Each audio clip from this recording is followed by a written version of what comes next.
బయటికెళ్ళాల్సిన పని లేకుండగా ఇంట్లోనే ఎప్పుడు కావాలంటే అప్పుడు చల్లగా నన్నారు ఇంట్లోనే తాగేయొచ్చు. ఇదొచ్చేసి సూపర్ మార్కెట్‌లో దొరుకుతుంది. నన్నార్ బాటిల్ అనేసి.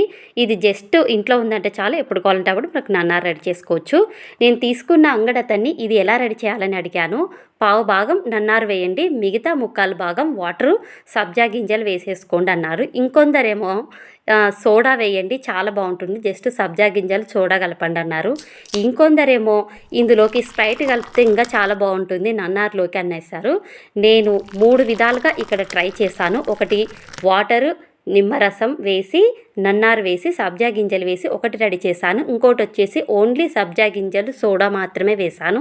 ఇంకోటి వచ్చేసి స్ప్రైట్. ఇక్కడ 3 టేస్ట్. నన్నారు దేంతో టేస్ట్ బాగుందంటే ఒకటి సోడాతోని బాగుంది, ఇంకొకటి వచ్చేసి వాటరు, నిమ్మరసంతో. స్ప్రైట్తో తప్పితే 2 విధాలుగా చాలా టేస్టీగా చాలా బాగుంది. స్ప్రైట్ ఏంటంటే అది స్వీటే, ఇది స్వీటే, అంతగా అయితే నచ్చలేదు.